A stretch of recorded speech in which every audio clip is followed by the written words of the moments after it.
These are the stories topping the news. Pink Lily Walkathon registration continues today.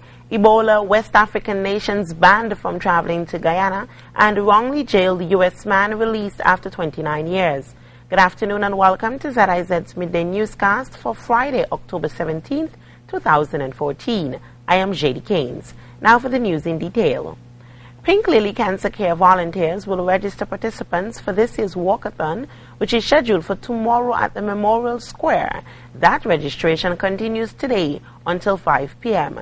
The walkathon will commence at 6 a.m. at Chickenstone Gingerland and run to Pennis Beach Sunshines. The Executive Director, Lee Paris Cambridge, has called on members of the public to participate as getting involved helps kick out cancer. Adults' registration fee is EC $45, while the children registration fee is EC $35. The registration enables walkathon participants to have an awareness creation T-shirt and a delicious breakfast. Pink Lily Cancer Care's Walkathon is one of the activities the charity has organized in the month of October, the month recognized internationally as the Breast Cancer Awareness Month. Pink Lily volunteers will also create awareness through radio stations and local television programs. On the heels of the government's announcement that it has taken measures to protect residents against the deadly Ebola virus, Chief Medical Officer Dr. Patrick Martin says the country is fully prepared to handle any case of Ebola in the unlikely event it occurs. Speaking to the press release issued by the Prime Minister's office, Dr. Martin explained how the short list of countries which have had travel restrictions applied came about. According to the WHO, there are two categories of Ebola-affected countries. Category 1, countries with widespread and intense transmission, meaning out of control. Those countries are Guinea, Liberia, and Sierra Leone. Category 2, countries with localized transmission, limited numbers of cases. Senegal, Nigeria, USA, Spain. The travel restriction applies to Category 1 countries only. The CMO also explained why Nigeria and specific other countries had not been added to the list. Senegal, Nigeria, USA, and Spain are not covered by the ban because their situation is localized and within control. Speaking specifically to Nigeria, Nigeria is a country of 170 million people. They have had 20 cases of Ebola, 8 deaths. The last confirmed case of Ebola in Nigeria is for September 5. So this is now October 16th. So tomorrow will make 2 incubation periods since the last Ebola case in Nigeria. This is very encouraging news from Nigeria and also Senegal. Speaks to the strength of their public health systems and the collaboration with international agencies. The St. Kitts and Nevis delegate to the One Young World Youth Summit, Patrice Harris, participated in a memorial ceremony earlier today in commemoration of the United Nations Day for the Eradication of Poverty, held under the theme Leave No One Behind at the Famine Memorial in Dublin. Harris was one of the 6 delegates selected to attend the ceremony, which featured presentations, declarations, and contributions from delegates, students, ambassadors, government officials, and special interest groups that were present. The event was also held in memory of the Great Famine that took place in Ireland in 1845. Lord Mayor of Dublin, Christy Burke, welcomed the OYW delegates and challenged them to create real change in the world. Just listening to the participants of SAIL project certainly brings home to me the need to remove and wash down poverty and put it down the drain. As been said, leave no one behind, help us wash poverty down the drain. And in listening to the speakers, that it's very, very encouraging to hear how, maybe through their own experiences, that they speak the few words of common sense and being practical here today. Because I find it a total injustice, and I believe that if I have to, as a public representative, will take the state and challenge the state through the High Court for allowing men, women and children to walk around their streets of Dublin without a roof over their head. Shame on the state. Shame on the state. The One Young World Youth Summit concludes tomorrow with a closing ceremony featuring the Mayor of Dublin and the Governor of Bangkok. We move now to news on the regional scene. The government of Guyana announced yesterday that there will be a travel ban on persons from West African nations worst hit by the Ebola virus. Here's more in this report. The travel ban for West African nationals, including those from Sierra Leone, Liberia and Guinea, is part of the Ministry of Health's aggressive strategy to prevent the virus from reaching here. The announcement today came from Cabinet Secretary Dr. Roger Luncheon. They would not be provided with visas to enter Guyana. The Minister of Foreign Affairs, Caroline Rodriguez-Burkett, used her Facebook page to say that the ban has in fact been in place since September 9th. She said that's the date she instructed all embassies and consulates abroad not to issue visas to nationals from West African nations, and they have followed through on that instruction.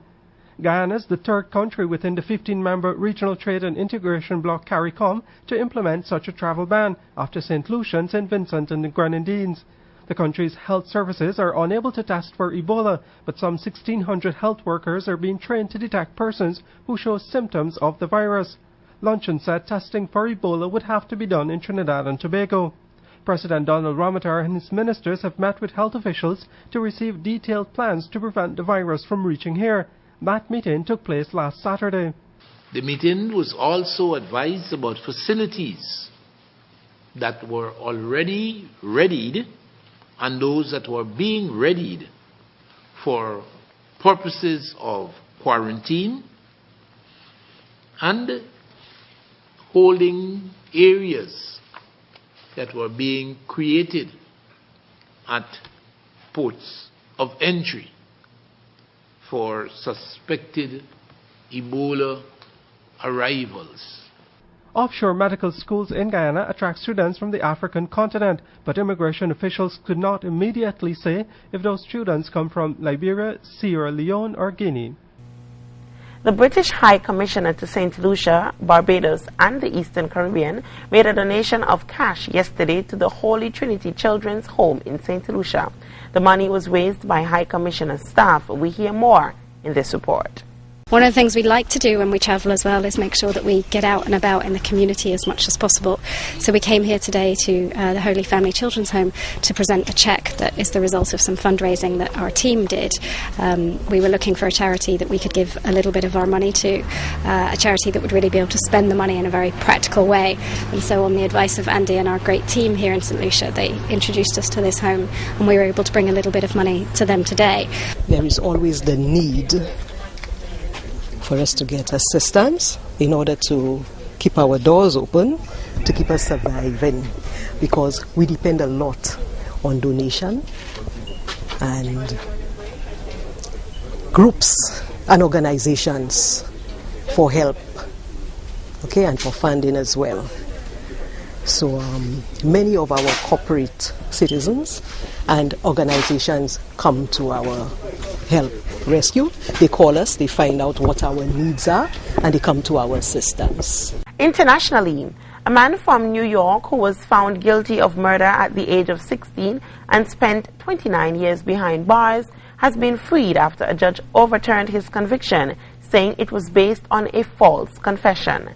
The decision to free David McCullen was made at the recommendation of Brooklyn District Attorney Ken Thompson, who has helped overturn 10 convictions of his predecessors in less than a year since taking office. Al Jazeera's Kristen Salumi reports from Brooklyn. The last time David McCallum appeared before a judge, he was just 16, and he was found guilty of murder. Now at age 45, the judge admitted there'd been a mistake. I will dismiss the indictment. Sitting beside McCallum in court was Rosia Neely. Her son, Willie Stuckey, had been convicted with McCallum. He died in prison, where McCallum has spent the last 3 decades. These 2 teenagers had no chance with professional interrogators. McCallum's case was championed by the late Hurricane Carter, a boxer and symbol of racial injustice who had himself been wrongfully convicted in the 1960s. But the stunning reversal came at the recommendation of the Brooklyn District Attorney. In less than a year since taking office, Ken Thompson has helped overturn 10 convictions of his predecessors. My main duty as a DA is not just to convict, but to do justice. And when I walked through the doors of this office in January, I inherited a legacy of disgrace with respect to wrongful conviction cases. McCallum confessed to stealing a car. So did Stuckey, but each accused the other of the shooting. Thompson said a review found not a shred of evidence linking either of them to the crimes, and the confessions were forced. He was lied to, he was manipulated, he was physically assaulted, and all of those things led to him saying, I'll just say whatever I got to do to get out. I want to see my family. Tests performed by McCallum's legal team found someone else's DNA on cigarettes in the stolen vehicle. DNA evidence has helped exonerate over 300 people in the last 25 years, and it's really changed the way experts look at confessions. About a third of those people who had their convictions overturned as a result of DNA had at one point confessed to the crime. I'm feeling like I want to go home, finally. After 29 years, of course, this is a bittersweet moment because I'm walking out alone. McCallum now plans to help others who've been wrongfully convicted. The system can be fixed, but I just think people need to pay more attention to those individuals who cry for help. As the world responds to the growing fear of a worldwide Ebola epidemic, UN officials say the key to containing the deadly disease is proper public health procedure and respecting the humanitarian rights of those afflicted. Here's more. New Ebola concerns in Spain Thursday. A man traveling on an Air France plane was taken to a hospital after complaining of fever and chills. The passenger had just traveled from Nigeria. While the hospital checks him out, World health groups are wrestling with worldwide concerns the virus is causing. Along with WHO, the Commission will immediately undertake an audit of exit screening systems in place in the affected countries, Liberia, Guinea, and Sierra Leone, to check their effectiveness and reinforce them as necessary. The United Nations said that the death toll from Ebola will rise to more than 4,500 lives this week in West Africa. But UN officials warn that as the international community accelerates its medical response, they should not stigmatize those affected with Ebola. Not only is it wrong to dehumanize and stigmatize people, this kind of discourse also drives people who need treatment into hiding, which reduces their chances of recovery and exposes others to risk. British Health Secretary Jeremy Hunt says the spread of the disease is inevitable, but proper procedures are key to containing it. I think we will see someone with Ebola arriving in the UK, and the Chief Medical Officer thinks it'll be a handful of cases in the next 3 months. We have to be prepared. We have very strict procedures. We have to make sure everyone knows about the right procedures. Hunt praised the bravery of health workers on the front lines that are fighting to contain the deadly disease. Salim Es-Said, Associated Press. And now the weather. Today is expected to be a bright and a sunny day. We'll also have some patchy clouds. Temperatures will reach a high of 30 degrees and a low of 25 degrees. Winds are expected to blow from the east-northeast at a speed of 12 miles per hour. There will be sunset at approximately 5:45 this evening. And that's it for ZIZ's Midday Newscast. Join us at 6:30 p.m. on radio and 7 p.m. on television when we present our major news package. I have been your presenter, JD Keynes. Have a great day.